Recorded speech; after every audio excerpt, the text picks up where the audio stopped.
My name is ARPAN BANERJEE, and I'm a doctoral fellow at the Department of East Asian Studies, University of Delhi, and academic counselor here at IGNU. And I welcome you all to today's learning session. So I've been teaching you the paper, the name of which is Administrative System in BRICS, and the code of this paper is BPAE 143. So let us begin today's class. So far, we have discussed as part of this paper, that is Administrative System in BRICS, we have discussed the first block, which consisted of constitutional framework and structure of government in BRICS countries. As part of that, we have discussed the first unit, which was pertaining to the constitutional framework in the BRICS countries. The second unit, it was pertaining to the legislature, the legislative framework in the BRICS countries, and the third and the fourth units of this first block were pertaining to the executive and judicial frameworks, respectively, in the BRICS countries.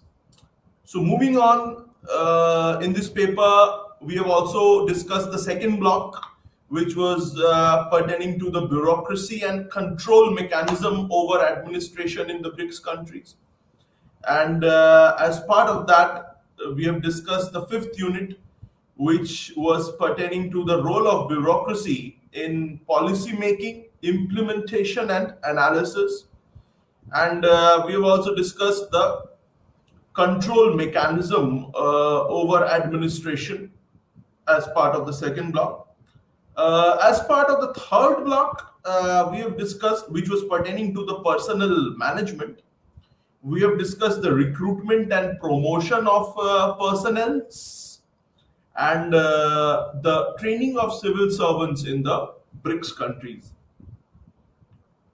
So, as part of the fourth block, in the previous class, we had, which was pertaining to the fourth block, is pertaining to planning, budgeting, and audit system in the BRICS countries. We had discussed the ninth unit of the fourth block in the last class, which is planning process in the BRICS countries. And in today's class, we shall be discussing the budgeting and audit system, which is part of the 10th unit. That is what we shall be discussing in today's class.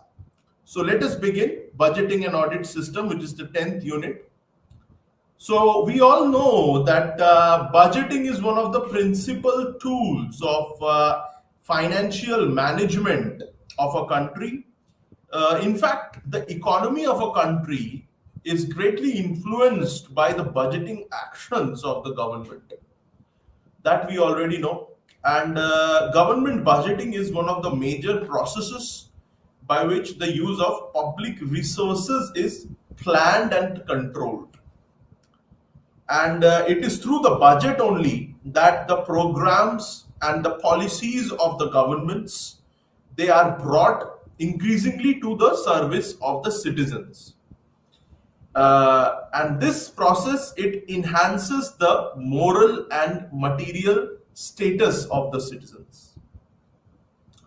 Now, if we talk about the audit system, whereas the budget, it acts as a tool of financial control.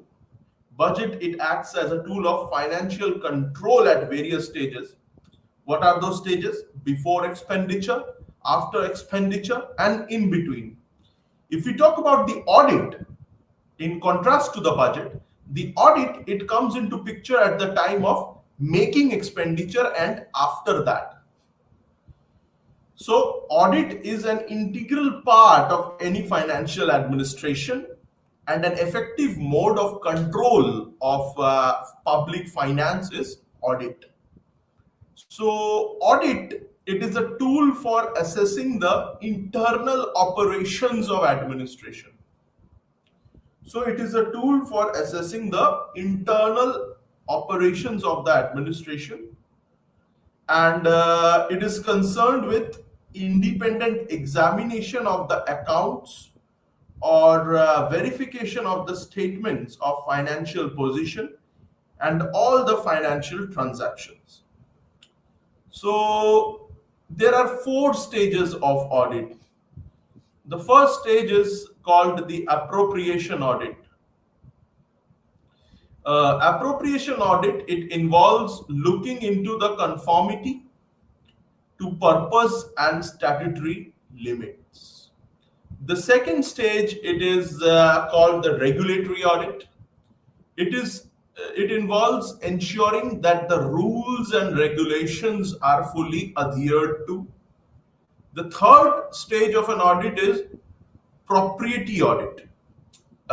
This is also called higher audit, and it looks beyond the formality of the expenditure, and it analyzes the wisdom, faithfulness, and economy of the expenditure. And the final stage is the efficiency audit, and it is beyond the other forms of scrutiny to an examination of the efficiency of the agency or the authority of which the audit is being done. Now let us move on to the budgeting and audit systems that prevail in the BRICS countries. So we shall start with Brazil. So if we discuss the budgeting system in Brazil, it has a high degree of rigidity in its budgeting system. The Ministry of Finance is separate from the Ministry of Planning in Brazil, and budget and management. So in Brazil, the Ministry of Finance is separate from the Ministry of Planning, but the budgeting is a separate function from planning. So it is largely a top-down operation in Brazil, and the Brazilian president also plays a very important role in this budgeting operation. So broadly speaking, the budgeting process in Brazil, it can be divided into three phases. The first phase is concerned with the preparation of estimates and the draft budget. The second phase in the budgeting process in Brazil is pertaining to the presentation of the budget in the legislature of Brazil for its enactment. And the final phase, it includes the final changes and endorsement by the president of Brazil. So the first phase of the budgeting process, it starts much earlier than April, when it is to be presented to the Brazilian Congress as a draft budget guidance law. So the Brazilian Congress has to pass the budget by the end of June, and in the final phase, the presidential budget implementation directions are issued, which may carry many changes in the budget as well, which are enacted by the Congress. Now, if we talk about the audit system in Brazil, for the purpose of external audit, the Federal Court of Accounts, or the TCU, is the apex body, and it is an apex body, and it acts as an auxiliary to the National Congress or the legislature of Brazil. And this national Congress, it has the powers to control and oversight over federal public sector entities and federal public fund.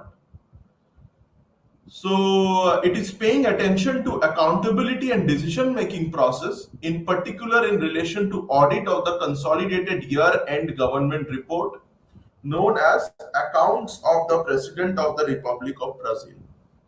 So this TCU, or Federal Court of Accounts, it strives to improve the ways in which it supports government accountability and decision making. So now let us discuss the budgeting and audit system in Russia. If we talk about the budgeting in Russia, Russia is a federal state, and there is a three-layered government structure in Russia. The first layer is the federal layer, the second is the regional, and the third is the local.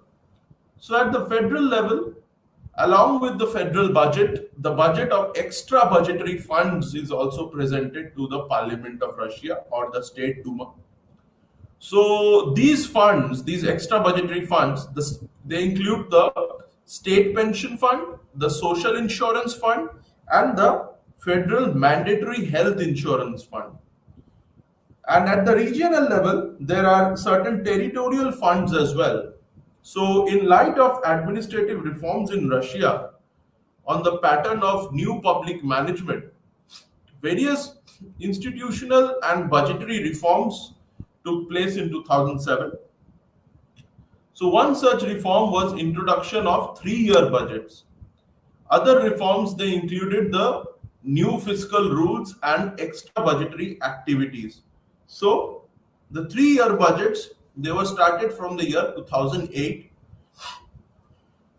So the funds are authorized for the next budget year and a 2-year planning period.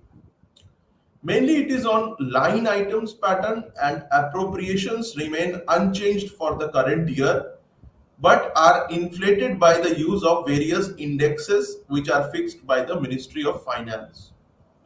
So this arrangement is quite similar to multi-year budget estimations as used in many countries, but in Russia it is codified for 3 years budget.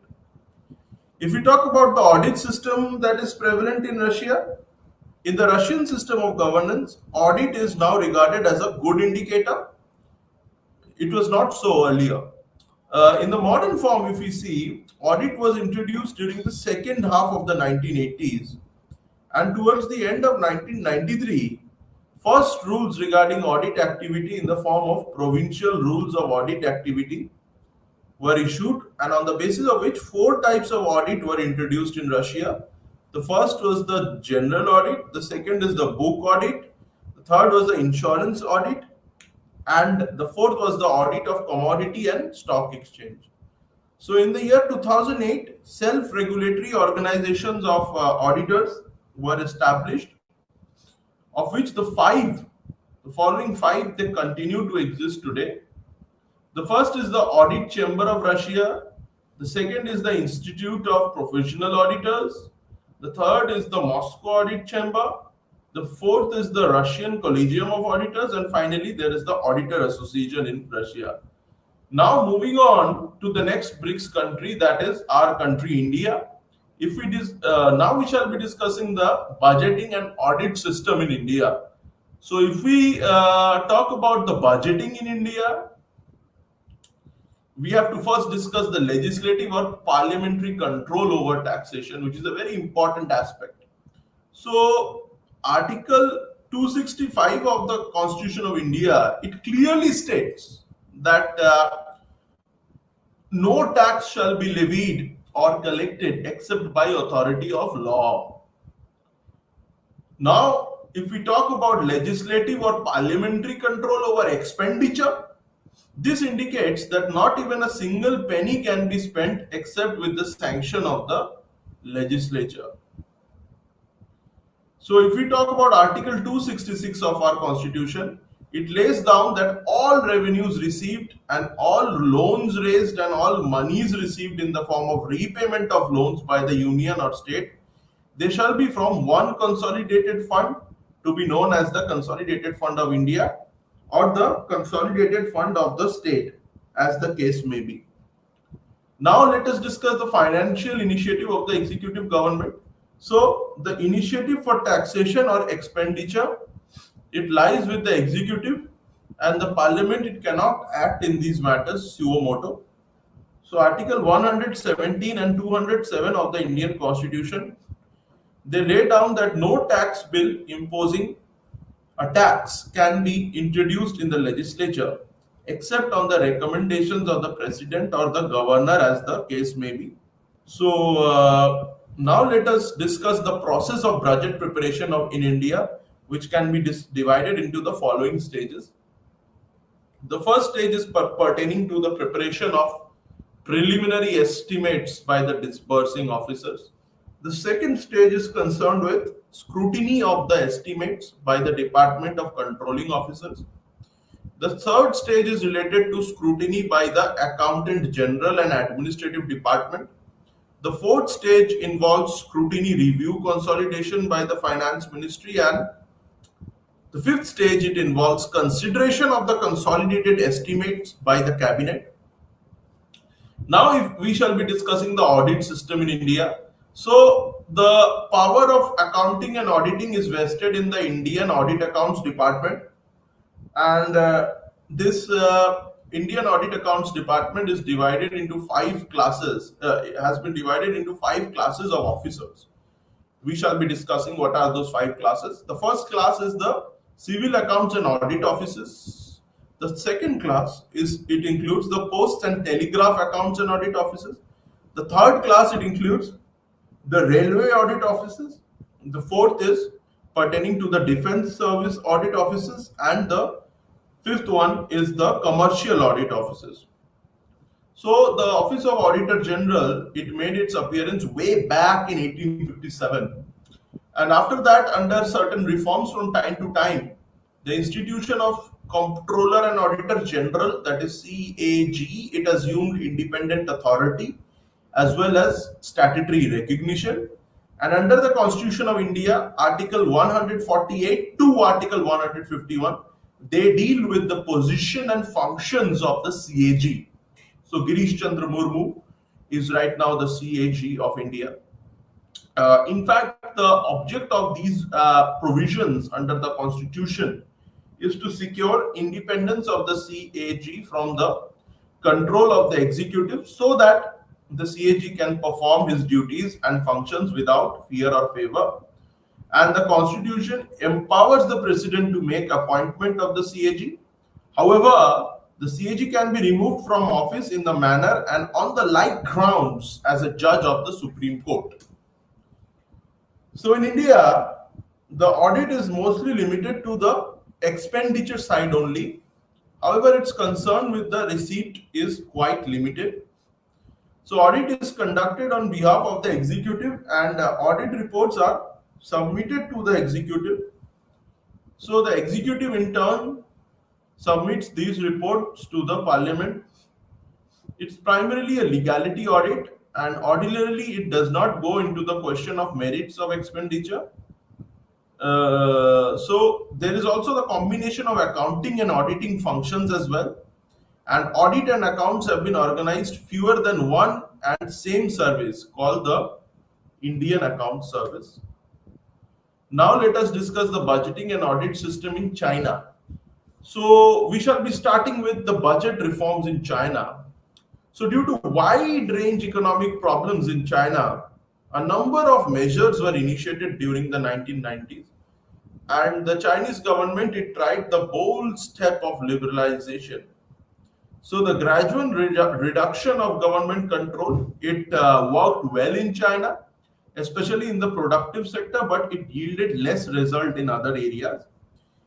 The budget, it was weak, with the revenue mechanism of the planned economy undermining the market forces.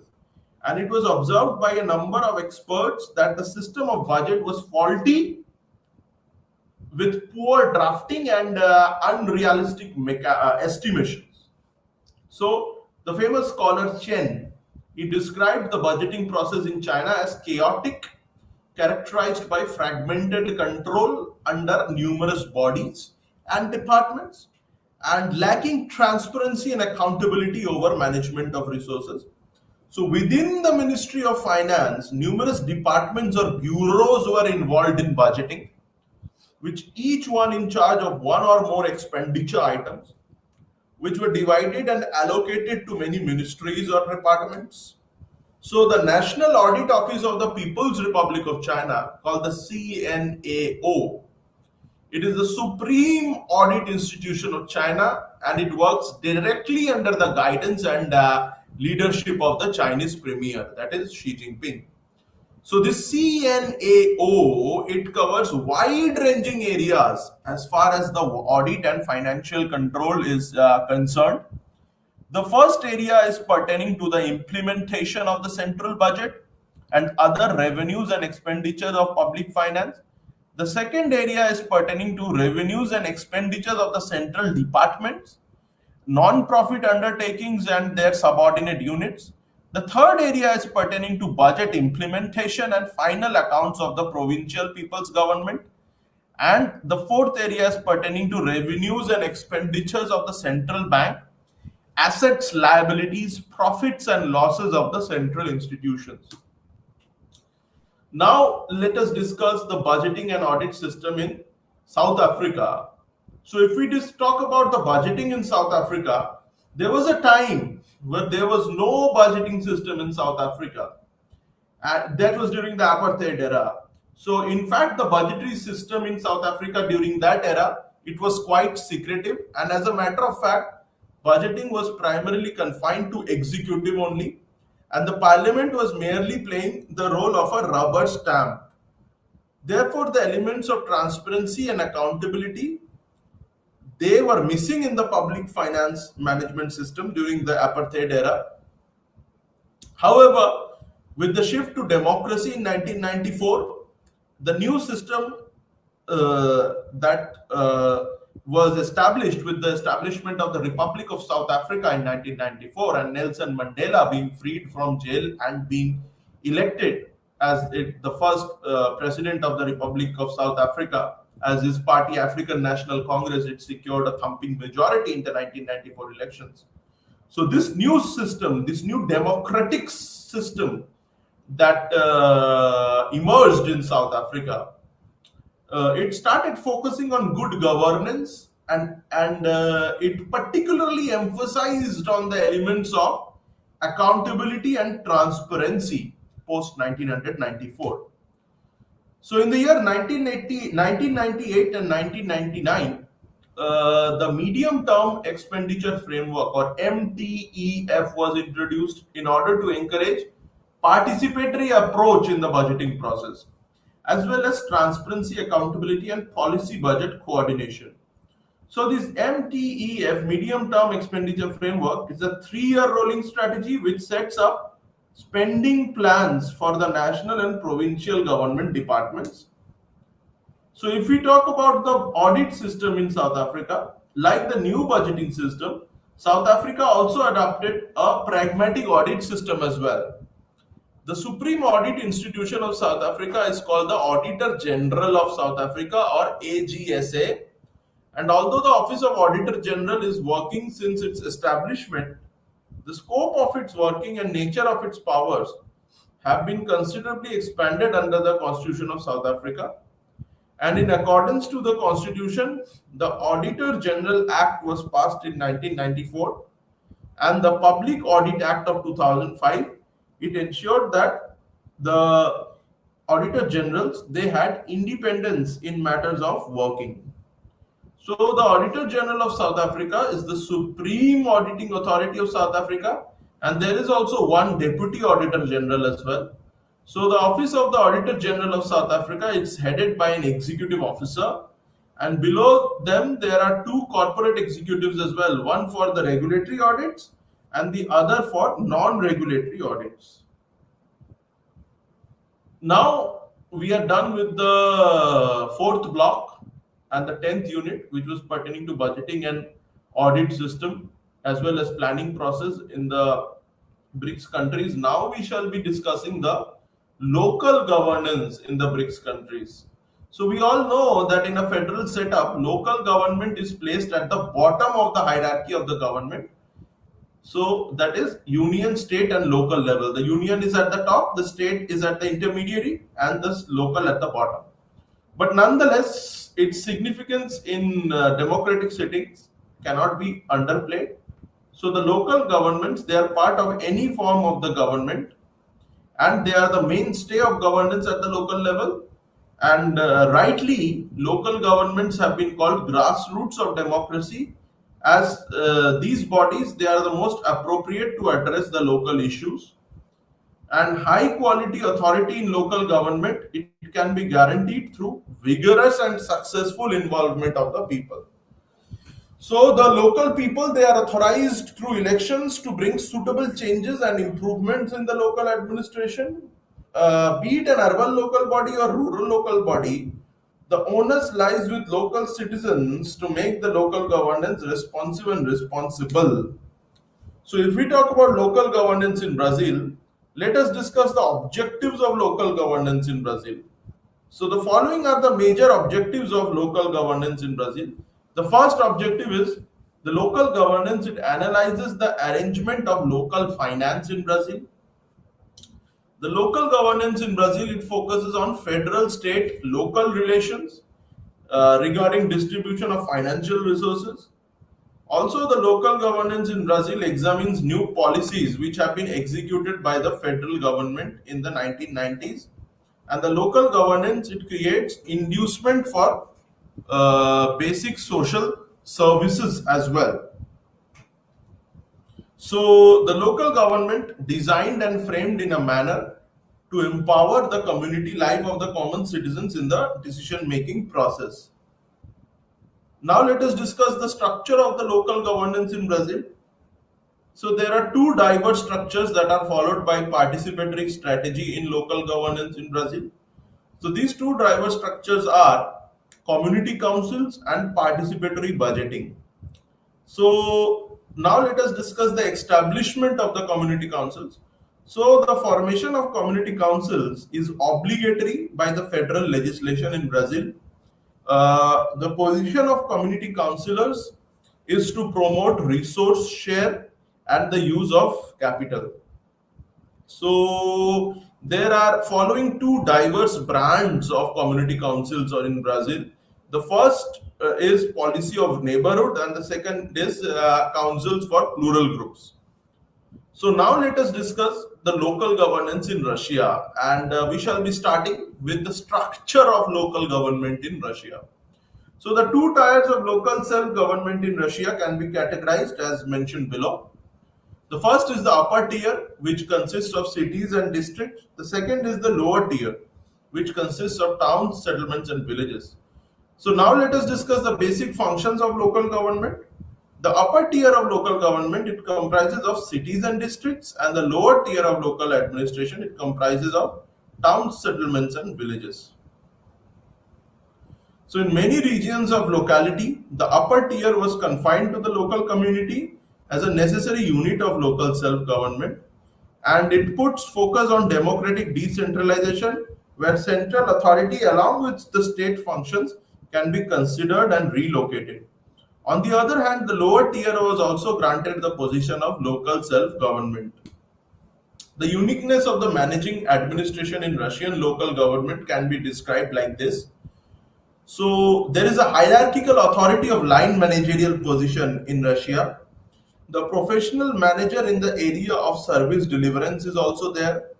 In Russia, there is authentic budgetary power to keep hold of at the center of the influence. And there is some level of domination as well as steadiness of potential from staff and public. And finally, the final feature is pertaining to the community funding and public stipulation with marginal charging element. Now let us discuss local governance in India. So the first 5-year plan, it referred to this idea of village development to achieve overall development, and in October 1952, community development program was announced by the government of India. The second 5-year plan, it focused to envelop the landscape with the National Extension Service at the block level under the leadership of the Block Development Officer. Now let us discuss the structure and functions of local governance in India. So the structure of local governance can be represented in the following ways. The first is the Gram Sabha and the Gram Panchayat. So the Gram Sabha is the fundamental unit of the 3-tier arrangement, and it is the keystone of the people's empowerment. So it is a form of direct democracy that exists at the very grassroots level. So the Gram Sabha is to perform as a unit of self-government, and it included all the adults dwelling within the territory. So the Gram Panchayat is the executive body of the Gram Sabha. Now let us discuss the urban local bodies. So another set of local bodies that cater to the needs of urban areas, and such bodies are popularly known as urban local bodies. So as the 73rd Constitutional Amendment Act, it deals with rural local bodies. The 74th Constitutional Amendment Act, it deals with the urban set up of local administration. So prior to 74th Amendment, Different types of urban local bodies they existed in India, such as municipal corporation, municipality, notified area committee, town area committee. There were special purpose agency, township, port trust, cantonment board. However, after the amendment, the number of urban bodies has been reduced to three only, such as municipal corporation, municipal council, and nagar panchayat. There is also provision for the reservation of seats. So Article 243T, it makes provisions for the reservation of seats, and seats are reserved for the scheduled castes and scheduled tribes in every municipality, and the number of seats so reserved shall bear as nearly as may be the same proportion to the total number of seats to be filled by direct election in that municipality as the population of the SCs in the municipal area or of the STs in the municipal area bears to the total population of that area. And such seats, they may be allocated by rotation to different constituencies in a municipality. So these municipalities, they also have power to impose taxes by and funds of. So Article 243X of the Constitution, it states the power to impose taxes by and raise funds of the municipalities. The legislature of a state, it may by law authorize a municipality to levy, collect and appropriate such taxes, duties, tolls and fees in accordance with such procedure and subject to such limits assigned to a municipality. Such taxes, duties, tolls and fees levied and collected by the state government for such purposes and subject to such conditions and limits, and provide for making such grants in aid to the municipalities from the consolidated fund of the state. Now let us discuss local governance in China. So the first aspect of local governance in China is pertaining to the growth of village committees.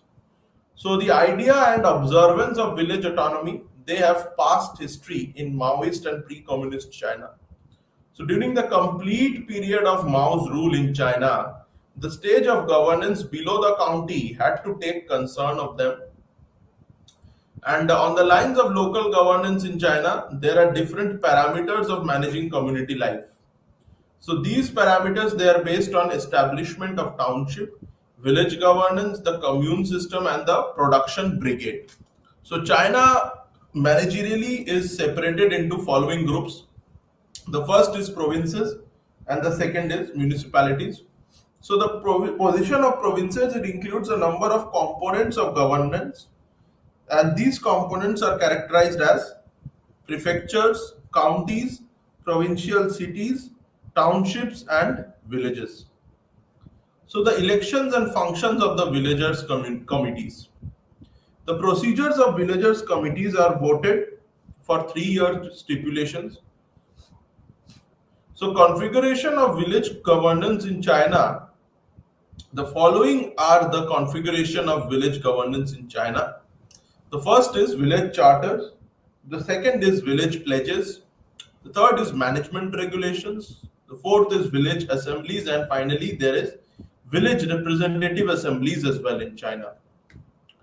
Let us discuss the function of the village assemblies in China. So, village representative assemblies, they refer to the village committees of the complete village autonomy platform in China. It is necessary to assemble at least once a year. So, the village parliament, it has the following advantages. The first is choice of representation. The second is accountability and transparency, and finally, choice of advocacy. So, we have discussed local governance in Brazil, Russia, India, and China. Now, let us discuss local governance in South Africa. So, the local government in South Africa has a variety of authority and purpose at its requirement. The ultimate community supremacy is definite in the 1996 Constitution of South Africa in Section B of Schedules 4 and 5. So the interim stage or system of local government, it has been divided into two-tier system of local governance. So there are local councils within every metropolitan area. So the metropolitan local councils, they carry out diverse purpose in dissimilar metropolitan areas, and some have understood a wider variety of service release occupation than others. Generally, metropolitan residents, they have not acknowledged with the innovative metropolitan local council limitations, and large metropolitan local councils have resisted making easy community participation in municipal affairs. So if we talk about the district councils in South Africa, there are substantial disparity in the dimension of the budget and staffing complements of district councils in South Africa. So the Local Government Transition Act in South Africa did not offer for apparent powers for district councils, and the authority of district council and their purpose, they are strong minded by provincial announcement which vary from area to area.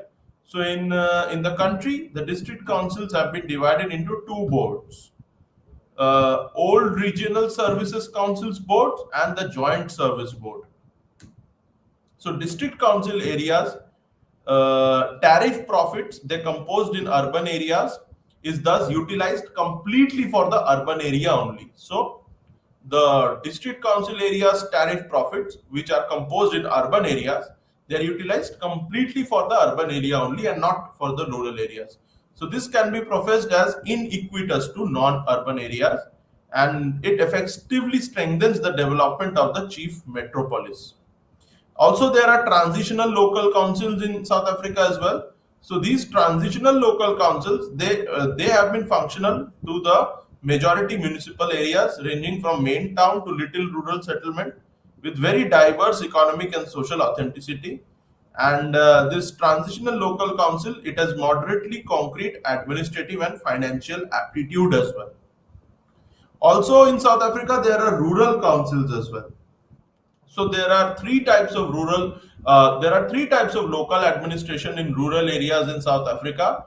The first is the transitional representative councils, which are assigned with the representative responsibilities. However, they do not have any executive powers. Then there is the transitional representative councils. They are dependent on district councils for secretarial, scientific, and monetary hold up. And these councils, they are also a part of the structure of local governance in South Africa, and it comprises of urban complement, which is referred to transitional local councils, and the taxing power is also assisted with the transitional local councils in South Africa. So the developmental local government in South Africa has the following four interconnected distinctiveness. The first is social development and growth. The second is pertaining to integration and coordination of development. The third is pertaining to democratizing development. And the fourth is pertaining to leading and learning. So we have discussed the fifth block, which was pertaining to local governance in BRICS. Now, if we move on to the sixth block, is pertaining to emerging issues, and it consists of citizenship, governance, and administration, growing role of civil society, and finally, BRICS administrative reforms in governance. So today we shall be discussing citizenship, governance, and administration in the BRICS countries. So let us begin with the 12th unit of block 6, that is pertaining to citizenship, governance, and administration in the BRICS countries. So we shall be first discussing the citizenship, governance, and administration in Brazil. So if we talk about citizenship in Brazil, the law is governed by Article 12 of the Constitution of Brazil, which directs the authorities to create the rules regarding the ascertaining of Brazilian citizenship, and a person who is born in Brazil attains the citizenship of Brazil without any further condition or turn of further laws. But there happens to be one exception, which says that children who are born in the territory of Brazil are the ones whose parents and siblings belonging to a different nationality can also apply for citizenship of the nation state of Brazil.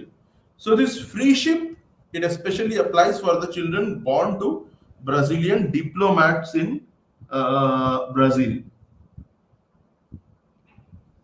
Now, if we talk about governance and administration in Brazil, as far as the governance and administration in the nation state of Brazil is concerned, it features both urban and localized instruments of governance, including the structure of local government as well.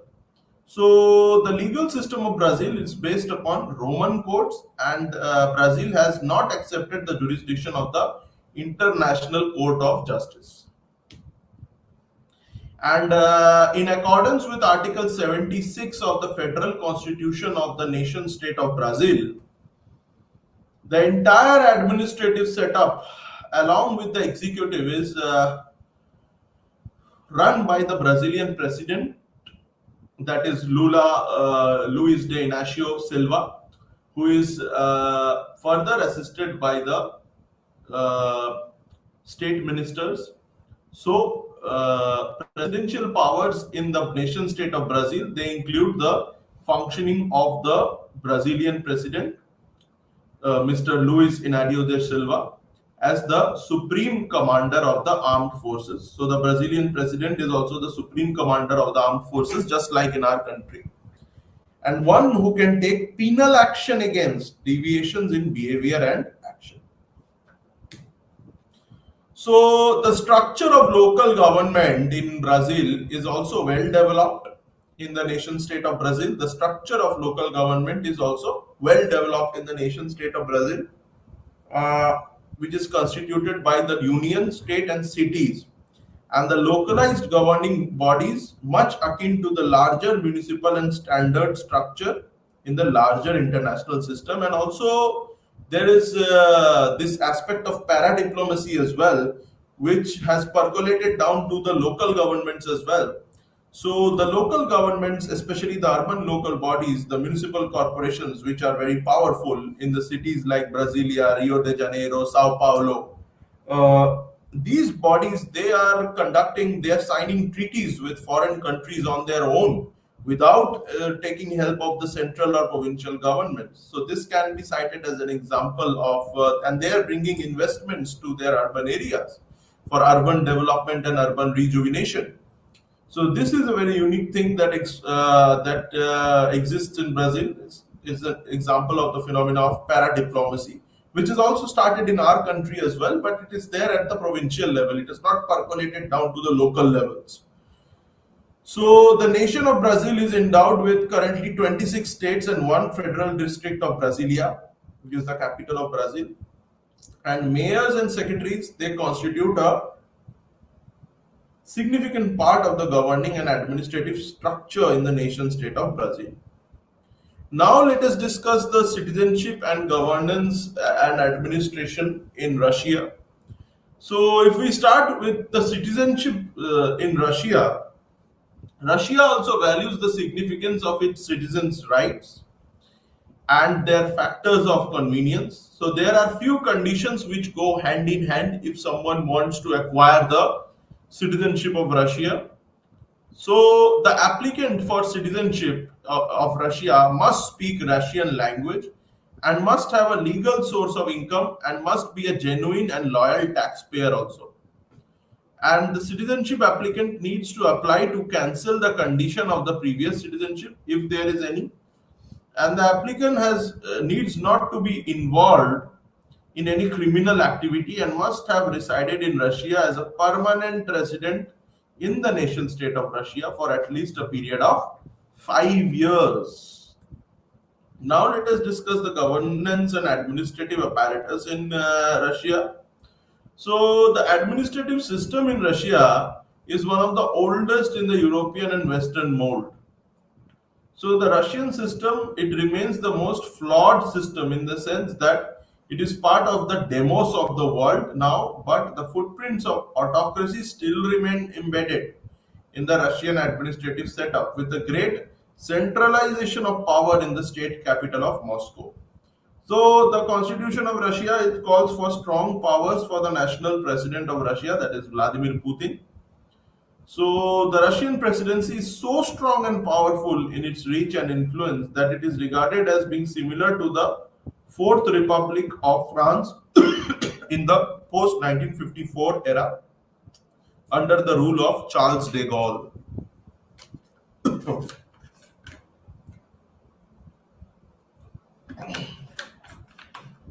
So, such is the legal framework which determines the nature and extent of powers of the Russian president in the contemporary context. Now, let us discuss citizenship, governance, and administration in our country, India. So, if we talk about citizenship in India, apart from the recognition angle and perception of the idea of citizenship, the person who is deemed to be a citizen can become a part of the national society and can derive his or her moorings from that national and constitutional status. Still, as the nation proceeds further, we need not limit the nation to the idea of a law book.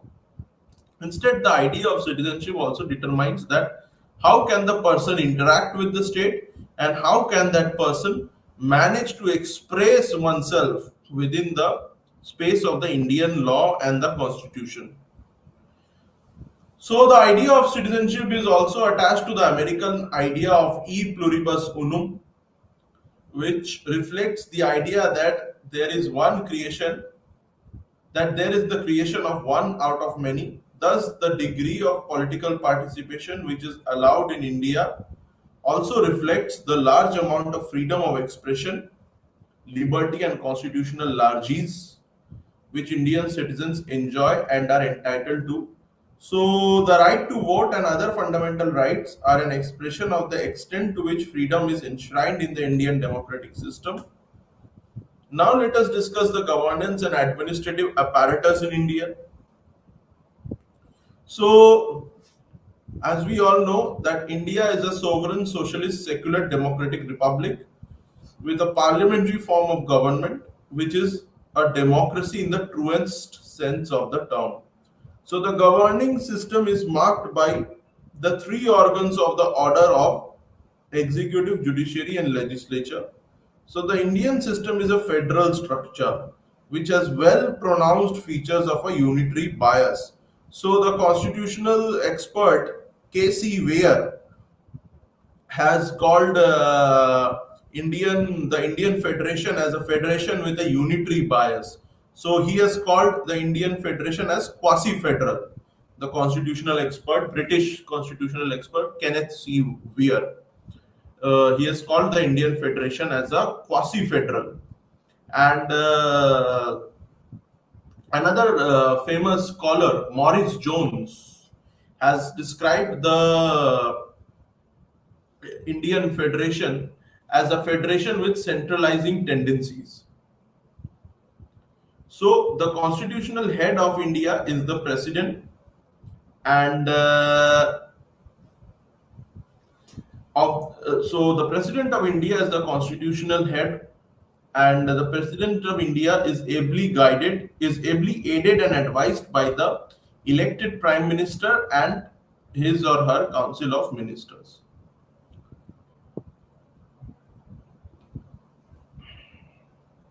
So the laws in India, they are promulgated as legislations in the parliament and in the legislature as well, in the provincial legislature as well. And the laws, they are presented first as bills in the legislature, that is the parliament. So there is bicameral parliament in India. There is the bicameralism. There are two houses at the central level. There are two houses. The upper house is the is the Rajya Sabha, which is a permanent house with 1/3 of members retiring every 2 years. And the lower house is the Lok Sabha, which is elected for a term of 5 years. And the upper house can never be dissolved. However, the Lok Sabha, the lower house, is dissolved after every 5 years. And the members of the lower house, that is Lok Sabha, they are directly elected by the Indian electorate. However, the members of the upper house, that is the Rajya Sabha, they are elected by the provincial assemblies, by the members of the MLAs, the members of the legislative assemblies in the provinces. And in order for a bill to become a law, it has to be passed by both the houses, that is Rajya Sabha and Lok Sabha, and then the president, it has to get the president's assent as well. Only then a bill can become a law. And in terms of money bills, they can be presented only with the assent of the president, and with the assent of the speaker of the Lok Sabha. And the Lok Sabha has more power in regard to money bills than the Rajya Sabha. Because even if the Rajya Sabha rejects a money bill, it is considered it is considered passed. So Rajya Sabha has the time of 14 days to deliberate on a money bill, on a particular money bill. However, if the Rajya Sabha rejects it after 14 days, it is still considered passed. And the bills, when they are passed by both the houses, they are sent to the president, and the president can reject a bill, an ordinary bill, only once. However, if an ordinary bill is sent back for the second time, if it is rejected for the first time by the president and it is again passed by both the houses, then the president has to give her assent to the bill. However, there is a very interesting power that the president has been vested with. It is called the pocket veto. So unlike United States, the Indian constitution, it does not specify any time period within which the president has to give assent to a bill. So a president can delay a bill for as long as she wants, right? So this is called the power of pocket veto of the president of India. So the laws that are promulgated as legislations in the parliament and form the legislature, while the judiciary, that is the courts, upholding the law of the land, and the constitution is kept independent of the rest of the two organs of the government in India. And there is another provision that is contained in Article 121 of the Constitution of India, that the Parliament may not discuss the conduct of judges in the House. So the conduct of judges shall not be discussed in the floor of the Parliament.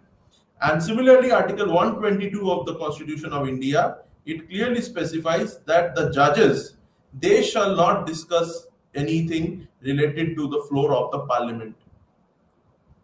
So the separation of executive and judiciary, or legislature and judiciary, is clearly given in these two articles. And also there is Article 48, which forms a part of the directive principles of state policy in India. It clearly states that there is separation of executive and judiciary in terms of services. So the idea of participatory democracy is also a part and parcel of the entire context of administration and governance in the Indian nation state, where 73rd and 74th amendments to the constitution, they have empowered the rural and urban local bodies which look into the matrix of grassroots governance in India. Now, if we talk about citizenship, governance and administration in China, and if we talk about citizenship in China, China has a well-defined nationality law, and a person can become the citizens of China with the clause of being born in China, or when one of the two parents is a Chinese national, or the citizenship can be attained with the due process of naturalization as well. In reality, the resident of mainland China is a citizen of China, with the Chinese residents in Macau and Hong Kong enjoying the rights of abode in the territory. So, in a way, all residents in the three regions of mainland China, Hong Kong and Macau, too form a part and parcel of the theory and practice of Chinese citizenship.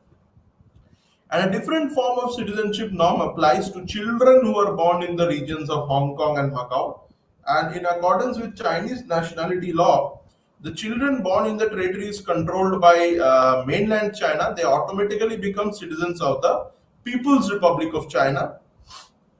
Now, if we talk about the governance and administrative apparatus in China, as People's Republic of China is a large country with a big population, since antiquity, China has been divided into several administrative divisions. So constitutionally, China should have 3 tiers of governance and administration, but practically speaking, 5 tiers of administration and governance exist in People's Republic of China. So these tiers of administration in the People's Republic of China, these 5 tiers, they include the provincial tier, the prefecture, the county, the township, and the village.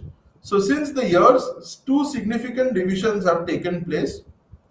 The first one being the reorganization of the provincial centers in the northeastern parts of China, and the second development has been the establishment of autonomous zones with China, with several local cultures creating identity issues in the regions. For example, the Xinjiang Uyghur Autonomous Region and the Tibet Autonomous Region, as well as prefectures, localities, and other parts of China, which calls for diversity in the administrative grain and nature of governance in the Chinese nation state. Now, let us discuss citizenship, governance, and administration in the Republic of South Africa. So, if we talk about citizenship in South Africa, there are certain conditions for citizenship in South Africa. Every child born before 6th October 1995 in South Africa's territory is a citizen of South Africa by birth, by the factor of birth, and also persons who are born in South Africa of adopted parents, with one of the parents being a South African citizen, is also a citizen of South Africa. So children who took birth outside South Africa, but one of their parents were on South African government's service or were associated to an international organization to which the South African government is linked, they are also bona fide citizens of the nation state of South Africa, that is Republic of South Africa.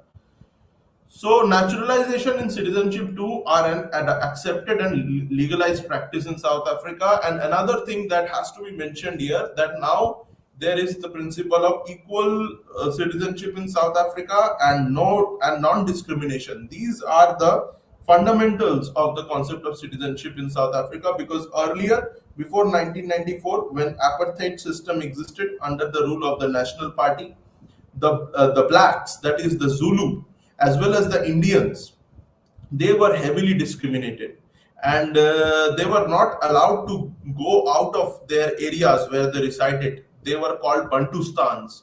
So these Bantustans and these Bantu lands that were created, they were designated territories, and the blacks and the Indians, they were instructed to stay within those territories only. They could not. So the freedom of movement was not there. There was no freedom of expression.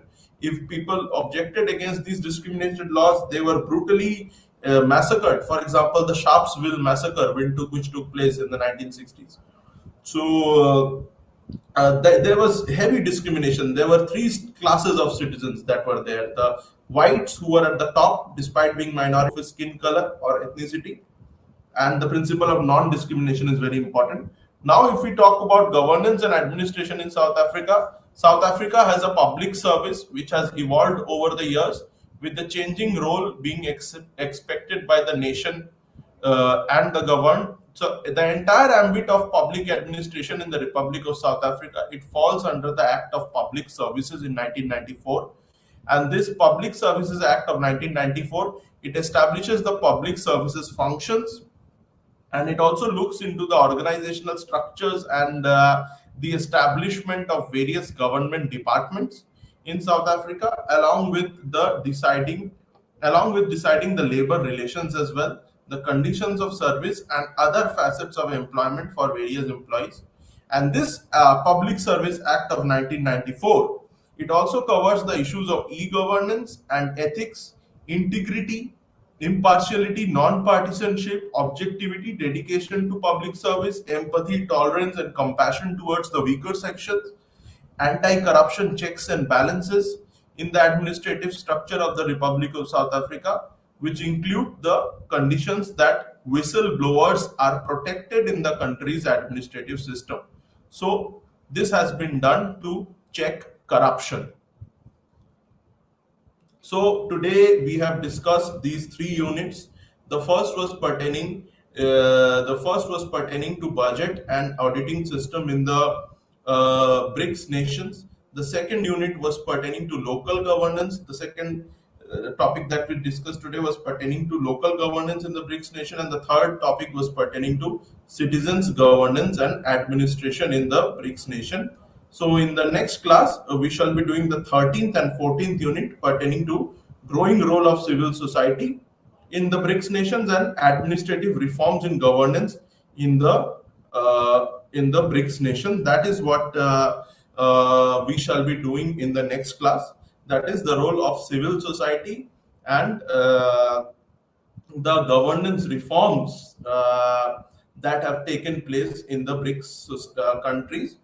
So I thank you all for joining today's session, wherein we have discussed the budgetary and auditing system in BRICS nation, the local governance in BRICS nation, as well as finally we have discussed the citizenship provisions in this BRICS nation of Brazil, Russia, India, China, South Africa, and the governance and administrative apparatus as well in the BRICS nations that we have discussed. And in the next class we shall be discussing the role played by civil society organizations and governance reforms in the BRICS nations. So thank you so much. Namaste.